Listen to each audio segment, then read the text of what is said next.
نحمده ونصلي على رسوله الكريم اما بعد فاعوذ بالله من الشيطان الرجيم بسم الله الرحمن الرحيم رب اشرح لي صدري ويسر لي امري واحلل عقدة من لساني يفقهوا قولي. عن ابي هريرة قال قال رسول الله صلى الله عليه وسلم انما يبعث الناس على نياتهم رواه ابن ماجہ. حضرت ابو ہریرہ رضی اللہ تعالی عنہ سے روایت ہے کہ رسول اللہ صلی اللہ علیہ وسلم نے فرمایا، بے شک لوگ اپنی نیتوں پر اٹھائے جائیں گے. ان ابی ہریرہ، ابو ہریرہ رضی اللہ تعالی عنہ سے روایت ہے، قال، انہوں نے کہا، قال رسول اللہ صلی اللہ علیہ وسلم، کہ رسول اللہ صلی اللہ علیہ وسلم نے فرمایا، انما، بے شک، یبعث الناس، اٹھائے جائیں گے لوگ، علی نیاتہم، اپنی نیتوں پر، یعنی قیامت کے روز لوگ اپنی نیتوں کے ساتھ اٹھائے جائیں گے، یا لوگوں کے ساتھ ان کی نیتوں کے مطابق معاملہ کیا جائے گا. سوال یہ پیدا ہوتا ہے کہ نیت کہتے کس کو ہیں؟ نیت کیا چیز ہوتی ہے جس کے ساتھ قیامت کے دن ہم اٹھیں گے یا جس پر ہمارا فیصلہ کیا جائے گا؟ وہ کون سی چیز ہے کہ جو اس قدر اہم ہے ہماری زندگی میں کہ ہمارا انجام اس کے ساتھ بندھا ہوا ہے؟ نیت کا لفظ عربی زبان میں نون واو یہ سے ہے. نوا ینوی کا معنی ہوتا ہے ارادہ کرنا. نیت کہتے ہیں قصد، ارادے اور دل کے عزم کو. دوسرے لفظوں میں کسی بھی کام کے کرنے کا سچا اور پکا ارادہ، ایسا ارادہ کہ جو انسان سے کام کروا بھی لے، یعنی پختہ ارادہ. اسی سے لفظ نوات نکلا ہے. قرآن پاک میں آتا ہے، ان اللہ فالق الحب والنوا. نوات گٹلی کو کہتے ہیں. گٹلی کہاں ہوتی ہے؟ پھل میں، پھل کے اندر والے حصے میں، اور اندر والے حصے میں پھر گٹلی کے اندر کا حصہ جو دراصل آگے درخت اگنے کا ذریعہ بنتا ہے، وہ مزید اس کے اندر ہوتا ہے. مثال کے طور پر اگر آپ آڑو کو دیکھیں تو آڑو میں گٹلی کہاں ہوتی ہے؟ اس کے بالکل اندر والے حصے میں، سینٹر کور میں. اور پھر اس گٹلی کا فنکشن کیا ہوتا ہے، کام کیا ہوتا ہے؟ اگرچہ وہ انتہائی چھپی ہوئی چیز ہوتی ہے، لیکن اسی کے اندر صلاحیت ہوتی ہے آئندہ مزید ایک درخت لگنے کی. پوری انفارمیشن اگلے درخت کی اس گٹلی کے اندر سٹور ہوتی.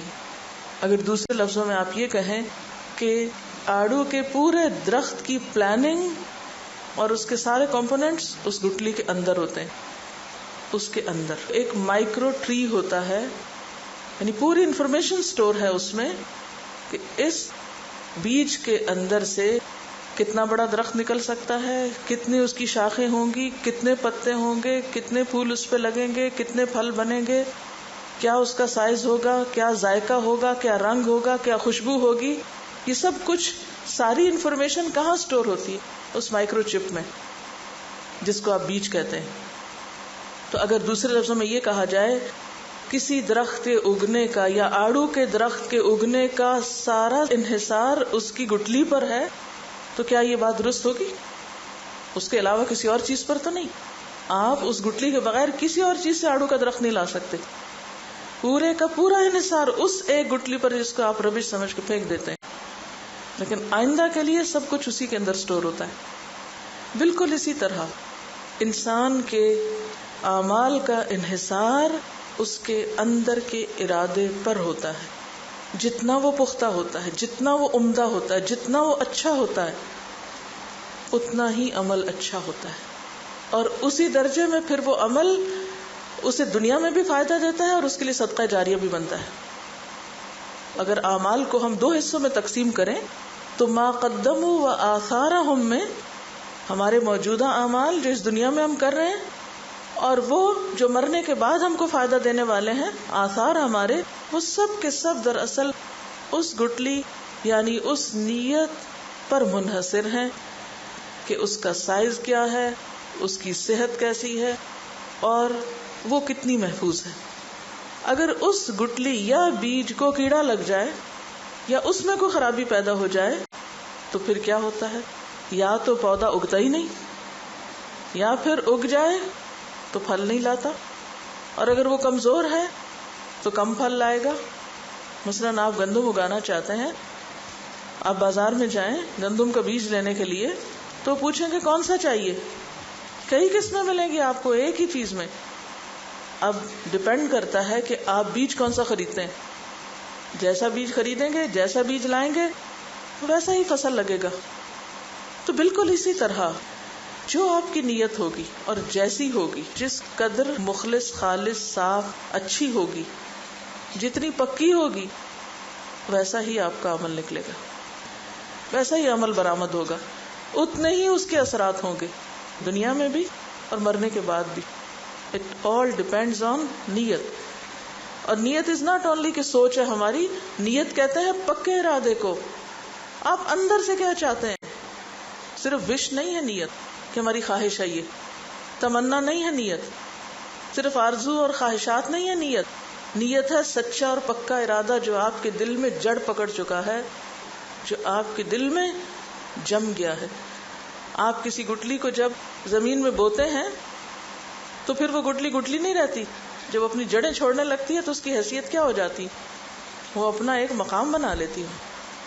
مثلاً کھجور کا درخت ہے یا آم کا درخت ہے یا کوئی بھی اچھا درخت جس کی گٹلی مضبوط ہوتی ہے، جس کا درخت پھلدار ہوتا ہے، اس کے ایک دفعہ زمین میں جانے کے بعد اس کی جڑ کو اکھیڑنا بھی ایک مسئلہ ہوتا ہے۔ اگر آپ اس کو نکال بھی لیں نا تو پھر بھی جڑیں باقی رہ جاتی ہیں، اور بعض اوقات وہ جڑیں پھر ایک نیا پودا بنا دیتی ہیں۔ یعنی اچھی نیت انسان کے اعمال میں اس قدر اثر رکھتی۔ تو انما الاعمال بالنیات، تمام اعمال کا دار و مدار نیت پر ہے، ان کے کرنے کا بھی اور ان کی قبولیت کا بھی۔ عام طور پر اس حدیث کا ہم ایک ہی معنی لیتے ہیں، اور وہ کیا کہ جیسی نیت ہوگی ویسا تم کو اجر ملے گا۔ یہ صرف اجر کی بات نہیں، تمہارا کام بھی ویسا ہی ہوگا۔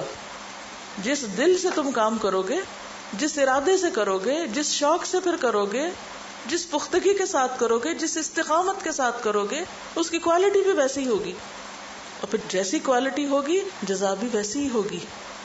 عام طور پر کچھ کام کرنے کا ہمیں ارادہ نہیں ہوتا، ہم اوپر اوپر سے کہتے رہتے ہیں ہم کریں گے، انشاءاللہ کریں گے، ضرور کریں گے، لیکن اندر سے کھوٹے ہوتے ہیں، دل میں کچھ ہوتا ہے، زبان پہ کچھ ہوتا ہے، لہذا کام بھی کبھی نہیں ہو پاتا۔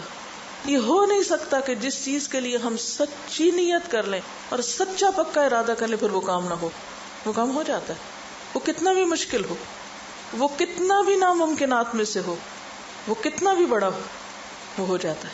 اور پھر قیامت کے دن اللہ تعالیٰ جب آپ کو اجر دیں گے، جزا دیں گے، تو وہ بھی محض ظاہری شکل و صورت کو دیکھ کے نہیں دیں گے، کیونکہ آپ نے دیکھا ہوگا کہ جس پودے کی جڑ نہیں ہوتی وہ کتنا بھی بڑا وہ بہت جلدی سوکھ جاتا ہے، نہ وہ پھل لا سکتا، نہ اس کا کوئی شیڈ رہتا ہے باقی، اور نہ ہی کچھ اور، وہ ختم ہو جاتا ہے۔ بالکل اسی طرح وہ عمل جو محض نمائشی ہو، جو پودا کہیں سے کاٹ کے آپ نے لا کے نمائش کے لیے لگایا ہو گھر میں، عام طور پہ پہلے لوگ کیلے کے درخت لگایا کرتے تھے شادی بیاہ کے موقع پر سجاوٹ کے لیے، تو وقتی نمائش ہوتی تھی، وقتی طور پہ وہ جگہ سج جاتی تھی، لیکن اس سے کبھی کوئی پھل نہیں نکلا تھا، وہ پودا خود بھی سروائیو نہیں کرتا۔ تو اسی طرح جب نیت اچھی نہیں ہوتی تو ہمارے بڑے سے بڑا نمائشی عمل جو ہے وہ بہت جل سڑ جاتا ہے، ختم ہو جاتا ہے، اس سے کچھ بھی آگے نہیں پھوٹتا، کچھ بھی نہیں نکلتا، وہ وقت کے ساتھ ہی ختم ہو جاتا ہے۔ اور ایک اچھی نیت سے کام کا آغاز ہو، پھر اس کے بعد اگر اس میں خلل آ جائے، مثلاً آپ نے اچھا سا بیج بویا زمین میں لیکن پھر حفاظت نہیں کی اس زمین کی، اس کے ساتھ اور جھاڑ جھنکار نکل آئے، یا پھر یہ کہ کیڑا لگ گیا اس کی جڑ کو اور آپ نے پرواہ نہیں کی، توجہ نہیں دی، تو بھی اچھا درخت نہیں نکلے گا۔ تو یہ بھی کافی نہیں کہ ہم ایک دفعہ اچھی نیت کر لیں، اچھا ارادہ کر لیں اور اس کے بعد غافل ہو جائیں اس سے، نہیں، پھر آپ کو اس کے ساتھ ساتھ دیکھنا پڑے گا، کیئر کرنی پڑے گی کہ کہیں ایسی تو نہیں کہ نیت بدل گئی۔ جنگ احد میں آپ دیکھیں کہ مسلمان کتنے جذبے اور کتنے جوش کے ساتھ گھر سے نکلے تھے۔ آپ صلی اللہ علیہ وسلم کا ارادہ تھا کہ مدینہ میں رہ کے جنگ لڑی جائے، لیکن کچھ لوگ اتنا شہادت کا شوق رکھتے تھے اور اتنا زیادہ جذبہ رکھتے تھے کہ نہیں، ہم باہر نکل کے جنگ کرتے ہیں۔ اور وہاں جا کر جب دیکھا کہ کامیابی ہونے لگی ہے اور مال غنیمت ہاتھ آ رہا ہے تو کیا ہوا؟ تھوڑی سی نیت بدل گئی، تھوڑا سا شوق بدل گیا۔ اب کیا تھا؟ وہ نکلے تھے جہاد کرنے، اور وہاں جا کے دنیا نظر آئی تو نیت بدلی اور فتح ناکامی میں بدل گئی. جنگ احد میں ناکامی کے اوپر اللہ تعالیٰ تبصرہ کرتے ہوئے فرماتے ہیں وَلَقَدْ صَدَقَكُمُ اللَّهُ وَعْدَهُ، اللہ نے تم سے اپنا وعدہ سچا کیا تھا. اِذْ تَحُسُّونَهُمْ بِإِذْنِهِ، جب ان کو تم تہس نہس کر رہے تھے اللہ کے اذن سے، نہیں دشمنوں کو ختم کر رہے تھے. حَتَّى إِذَا فَشِلْتُمْ، یہاں تک کہ تم پھسلے. وَتَنَازَعْتُمْ فِي الْأَمْرِ، ایک معاملے میں جھگڑنے لگے کہ اب بھی یہاں کھڑے ہوں یا مال غنیمت سمیٹنے چلے جائیں. وَعَصَيْتُمْ، اور تم نے نافرمانی کر لی. مِن بَعْدِ مَا أَرَاكُمْ مَا تُحِبُّونَ، اس کے بعد کہ تمہیں وہ چیز دکھائی گئی جس سے تم محبت رکھتے ہو. کیا تھی وہ چیز؟ مال غنیمت، دنیا کا مال. تو یہ تو ظاہری علامتیں تھیں جو نقصان کا سبب بنی، لیکن اس کے پیچھے اصل وجہ کیا تھی؟ دنیا کی محبت. پھر اللہ تعالیٰ فرماتے ہیں مِنْكُمْ مَن يُرِيدُ الدُّنْيَا، مِنْكُمْ، تم ہی میں سے بعض ایسے ہیں، مَن يُرِيدُ الدُّنْيَا، جو دنیا کمانے آئے تھے. تو جب تک اس روٹ کاز کی اصلاح نہیں ہوگی اس وقت تک اوپر کی علامات کو محض ٹریٹ کرنا کہ جھگڑا نہیں کرو، نافرمانی نہیں کرو، صرف اس پہ باز کرتے رہنا یہ کافی نہیں ہوگا. اس کی اصل تک جانا بے حد ضروری. تو وہ چیز جو ہمارے دل کو پکڑے ہوئے، جب تک اس دل کو اس کے علاوہ کوئی اور چیز نہیں پکڑتی تو عمل نہیں بدل سکتا. تو اللہ تعالیٰ قیامت کے دن انسان کو جب اس کے اعمال کا بدلہ دیں گے تو اس وقت محض ظاہری اعمال کو دیکھ کر نہیں بلکہ انسان کی نیت کے مطابق. ہمارے اعمال کیا ہیں؟ وہی جو ہماری نیتیں. ان اللہ لا ينظر الى صورکم واموالکم ولکن ينظر الى قلوبکم واعمالکم، اللہ تمہاری شکل و صورت نہیں دیکھتا اور تمہارے مال نہیں دیکھتا، وہ تمہارے دل اور تمہارے اعمال دیکھتا ہے. دل میں کیا ہے؟ نیت، ارادہ، چاہتے کیا ہو، تم کیا چاہتے ہو، اور پھر جو چاہتے ہو وہ کرتے بھی ہو، وہ تمہارے عمل میں کتنا ہے. اور یہی وجہ ہے کہ انسان کی اچھی نیت اس کے لیے بعض اوقات عمل کے بغیر بھی بہت بڑی جزا کا سبب بنتی. جیسے اچھے بیج کی بذات خود ایک ویلیو ہوتی ہے نا، اچھا بیج خریدا جاتا ہے، بکتا ہے. تو بالکل اسی طرح بعض اوقات محض نیت، اس کا بھی انسان کو اجر ملتا ہے اتنا ہی جتنا ایک کام کرنے کا. اس کے بارے میں ایک حدیث آتی ہے جو بہت ہی اہم ہے، ترمذی کی روایت ہے. قال رسول اللہ صلی اللہ علیہ وسلم انما الدنیا لاربعۃ نفر عبد رزقہ اللہ مالا وعلما فهو يتقي فيه ربه ويصل رحمه ويعمل لله فيه بحقه فهذا بأفضل المنازل، وعبد رزقه الله علما ولم يرزقه مالا فهو صادق النية يقول لو أن لي مالا لعملت بعمل فلان فأجرهما سواء، وعبد رزقه الله مالا ولم يرزقه علما فهو يتخبط في ماله بغير علم لا يتقي فيه ربه ولا يصل فيه رحمه ولا يعمل فيه بحق فهذا بأخبث المنازل، وعبد لم يرزقه الله مالا ولا علما فهو يقول لو أن لي مالا لعملت فيه بعمل فلان فهو نيته ورزق ووزرهما سواء. رواہ الترمذی. دنیا چار قسم کے آدمیوں کے لیے، یعنی دنیا میں چار طرح کے لوگ ہوتے ہیں. دنیا میں چار طرح کے لوگ پائے جاتے ہیں. نمبر 1، وہ بندہ جس کو اللہ نے مال دیا ہے اور علم بھی دیا ہے. ایک وہ کیٹیگری لوگوں کی جن کے پاس مال بھی ہے اور علم بھی ہے، بس وہ اس مال کے صرف اور استعمال میں اللہ سے ڈرتے ہیں. اس مال کے استعمال میں اللہ سے ڈرتے ہیں، اور اس میں جو عمل وہ کرتے ہیں وہ اللہ کی رضا کے لیے کرتے ہیں. یعنی مال کا استعمال وہ کس کے مطابق کرتے ہیں؟ اللہ کی رضا کے مطابق. بس ایسا بندہ سب سے افضل اور اعلیٰ مرتبے پر فائز ہے، جس کو 2 نعمتیں ملی، مال بھی ملا، علم بھی ملا. اب وہ مال کو علم کے مطابق استعمال کر رہا ہے، خاص طور پر صلہ رحمی کرتا ہے اور اللہ کی پسند کے کاموں میں خرچ کرتا ہے. فرمایا یہ ہائیسٹ رینک میں ہے. دوسرا وہ بندہ جس کو اللہ نے علم تو عطا فرمایا لیکن مال نہیں دیا، بہت سمجھدار ہے لیکن مال نہیں ہے اس کے ہاتھ میں، لیکن اس کی نیت بہت سچی ہے، صادق النیت ہے، سچا پکا ارادہ ہے اس کے اندر. کس بات کا؟ وہ اپنے دل اور زبان سے کہتا ہے کہ اگر مجھے مال مل جائے تو میں بھی اس مال کو فلاں شخص کی طرح اچھے کاموں میں لگاؤں گا. یعنی پہلے شخص کو کاپی کرتا ہے جس کے پاس علم اور مال ہے. فرمایا فَأَجْرُهُمَا سَوَاءٌ، ان دونوں کا اجر برابر ہے. یعنی ایک وہ جس کو اللہ نے مال دیا اور وہ مال خرچ کر رہا ہے اچھی نیت کے ساتھ اچھی جگہ پر، اور دوسرے کے پاس مال ہے کوئی نہیں، وہ صرف اچھی نیت رکھتا ہے، لیکن اجر میں یہ دونوں برابر ہیں. اب دوسرا تو صرف نیت رکھے ہوئے ہے، کیا تو اس نے کچھ بھی نہیں، لیکن چونکہ اس کی نیت بہت سچی ہے، کھری ہے، خالص ہے، اللہ کو اس کے جذبے اور تڑپ کا پتہ ہے، لہٰذا صرف اس کے جذبے کی وجہ سے اللہ تعالیٰ اس کو اجر میں پہلے شخص کے برابر لا کھڑا کریں گے. یہ ہے انما الاعمال بالنیات یا انما یبعث الناس علی نیاتہم. قیامت کے دن اگر عمل بہت زیادہ نہیں بھی ہیں لیکن آپ دل کے اچھے ہیں، آپ نیت کے سچے ہیں، تو آپ کو بھی مقربین میں جگہ مل سکتی ہے، کیونکہ آپ کے پاس وہ اسباب اور صلاحیتیں اور وسائل اور وہ سب کچھ تھا نہیں جس سے آپ بہت اچھے اچھے کام کر سکتے، لیکن آپ کے اندر جذبہ بہت تھا، تو تھوڑے سے کام بھی آپ کے لیے بہت بڑے ہو گئے. پھر ایک وہ شخص ہے جس کو اللہ نے مال تو دیا ہے مگر علم نہیں دیا. مال ہے، علم کوئی نہیں، کچھ پتہ نہیں کہاں خرچ کرنا چاہیے کہاں نہیں، بس وہ نادانی کے ساتھ خدا سے بے خوف ہو کر مال کو اندھا دھند غلط راہوں پہ خرچ کرتا ہے اور اس کے ذریعے صلہ رحمی نہیں کرتا، اور جہاں خرچ کرنا چاہیے وہاں نہیں کرتا. یہ لوگ سب سے برے مقام پر ہیں، یعنی اللہ کے نزدیک بدترین ہیں کہ جن کو اللہ نے اتنا کچھ دیا لیکن وہ اس کو ضائع کر رہے ہیں. ایسا مالدار انسان اللہ کے ناپسندیدہ بندوں میں سے ہے. اور چوتھا وہ شخص ہے جس کو اللہ نے نہ مال دیا ہے نہ علم دیا ہے، محروم دونوں طرح سے، لیکن حال یہ ہے کہتا ہے اگر مال مل جائے تو میں بھی فلاں کی طرح خرچ کروں. کس کی طرح؟ تیسرے شخص کی طرح جو غلط کاموں میں مال خرچ کر رہا ہے. یعنی اگر مجھے بھی مل جائے تو میں بھی اس طرح جوا کھیلوں یا فلاں اور فلاں غلط کام کروں، میں بھی ہوں عیش و عشرت میں لٹاؤں. بس اس کی نیت یہی ہے. تو ان دونوں شخصوں کا گناہ برابر ہے. اب یہ بدقسمت نہ مال ہے نہ علم ہے، صرف بری نیت سے کہاں پہنچ گیا؟ برے مقام پہ، برے درجے پر. اچھا، اس سے کیا پتہ چلتا ہے کہ اسلام ہمیں کیسی سوچ دینا چاہتا ہے؟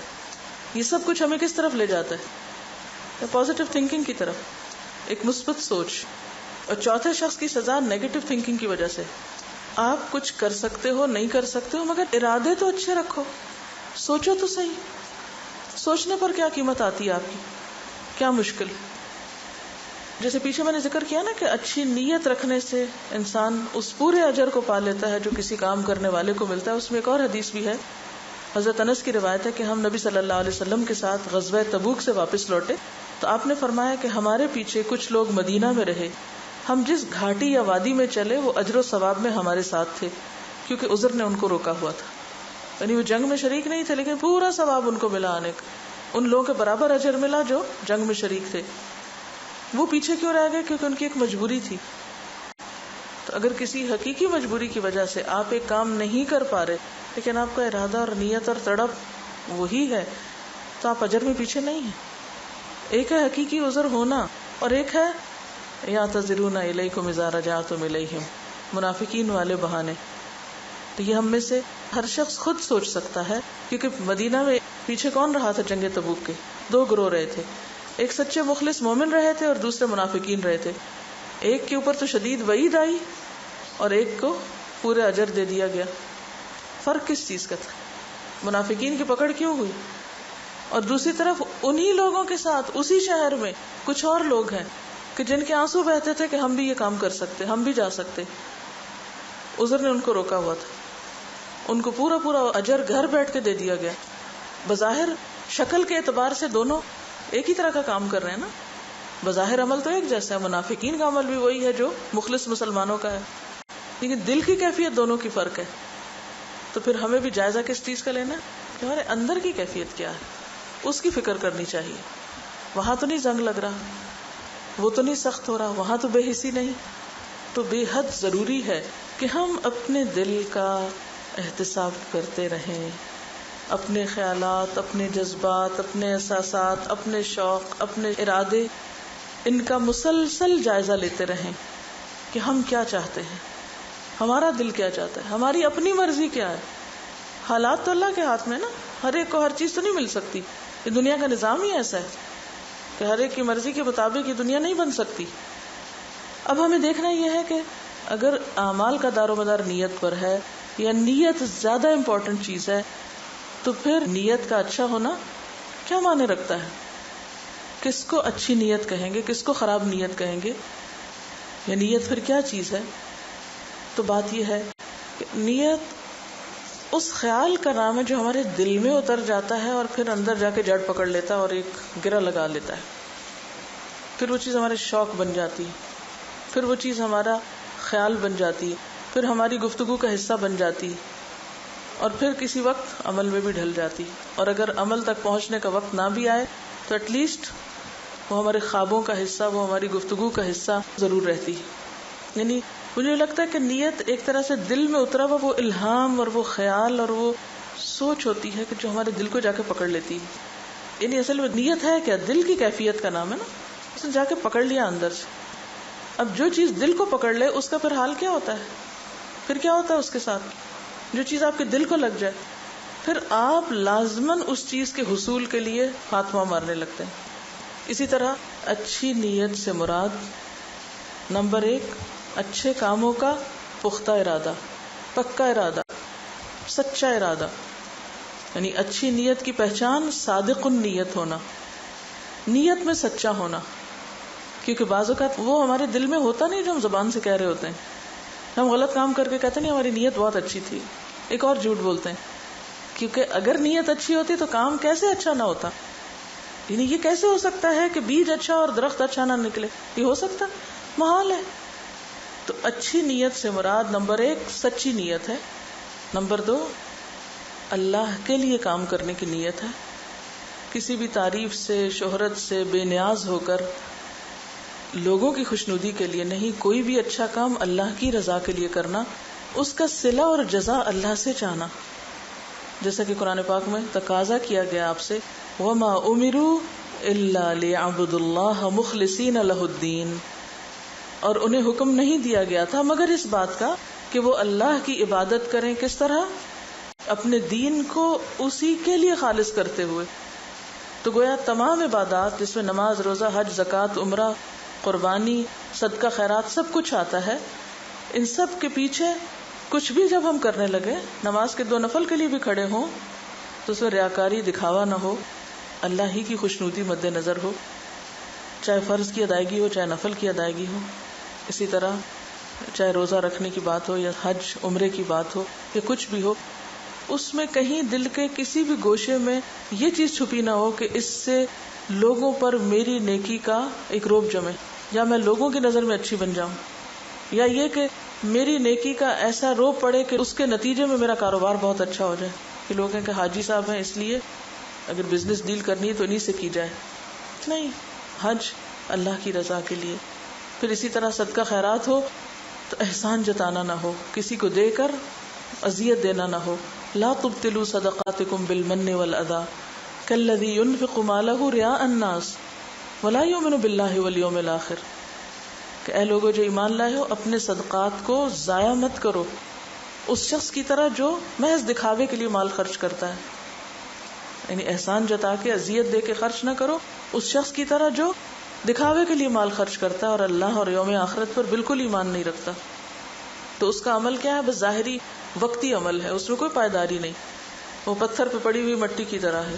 فَمَثَلُهُ كَمَثَلِ صَفْوَانٍ عَلَيْهِ تُرَابٌ فَأَصَابَهُ وَابِلٌ فَتَرَكَهُ صَلْدًا لَا يَقْدِرُونَ عَلَى شَيْءٍ مِّمَّا كَسَبُوا, ان کو اپنی کمائی کا کچھ بھی حصہ نہیں ملے گا, کچھ صلہ نہیں ملے گا. پھر اسی طرح اللہ کے رسول صلی اللہ علیہ وسلم کو باقاعدہ تاکید سے کہا گیا, قُلْ إِنِّي أُمِرْتُ أَنْ أَعْبُدَ اللَّهَ مُخْلِصًا لَهُ الدِّينَ, مجھے حکم دیا گیا ہے کہ میں اللہ کی عبادت اپنے دین کو خالص اسی کے لیے کرتے ہوئے کروں. یعنی جو دین کا معاملہ ہے وہ خاص بندے اور رب کا معاملہ ہے, اس میں کوئی دوسرا شامل ہی نہ ہو. قُلْ إِنَّ صَلَاتِي وَنُسُكِي وَمَحْيَايَ وَمَمَاتِي لِلَّهِ رَبِّ الْعَالَمِينَ لَا شَرِيكَ لَهُ وَبِذَلِكَ أُمِرْتُ وَأَنَا أَوَّلُ الْمُسْلِمِينَ, کہ نیکی کے کاموں میں پیچھے نہ رہے انسان, اور جو کرے اس میں پھر اللہ ہی کی رضا مقصود ہو. اور جب ایک انسان ایسا ارادہ کر لیتا ہے تو صرف اس کا ارادہ ہی اس کے لیے ایک نیکی بن جاتا ہے. من ہم بحسنۃ ولم يعملها کتبت لہ حسنہ، جس نے کسی نیک کام کا ارادہ کیا لیکن کر نہیں سکا، اس کے لیے بھی نیکی لکھ لی گئی. تو یہ انعام کس کے لیے؟ جو صرف سوچ پر ہے، جس کا ارادہ سچا ہو. اسی طرح اگر بری نیت ہوگی تو اس پر سزا بھی ہے. یہ نہیں کہ صرف اچھی نیت کی جزا ہے، بری نیت کی سزا بھی ہے. مثلا مسلم کی ایک حدیث میں آتا ہے کہ جب دو مسلمان ایک دوسرے کو قتل کرنے کے لیے لڑے تو قاتل اور مقتول دونوں جہنمی ہوں گے. آپ سے پوچھا گیا کہ قاتل تو قتل کرنے کی وجہ سے جہنم میں جائے گا، مقتول کس لیے جائے گا؟ اس کا کیا قصور؟ وہ تو قتل ہو گیا. آپ نے فرمایا وہ بھی تو دوسرے کے قتل کے در پہ تھا، وہ بھی تو اسی ارادے سے باہر آیا تھا. ایک کا ارادہ پورا ہو گیا، دوسرے کا پورا نہیں ہوا. اس نے قتل نہیں بھی کیا تو بھی اس کی سزا وہی ہے جو قاتل کی ہے، کیونکہ اس کی نیت بھی وہی تھی جو قاتل کی نیت تھی. اب دو بیک وقت ایک دوسرے کو قتل نہیں کر سکتے تھے، ایک کر گیا دوسرا نہ کر سکا. تو ایک کو سزا تو قتل کی اور دوسرے کو سزا کس چیز کی؟ محض نیت کی، محض اس کے ارادے کی. اسی طرح مہر مقرر کرنے والے کے بارے میں آپ نے فرمایا کہ جو مہر مقرر کر کے نکاح کرتا ہے اور اس کی ادائیگی کا ارادہ ہی نہیں رکھتا، وہ زانی ہے.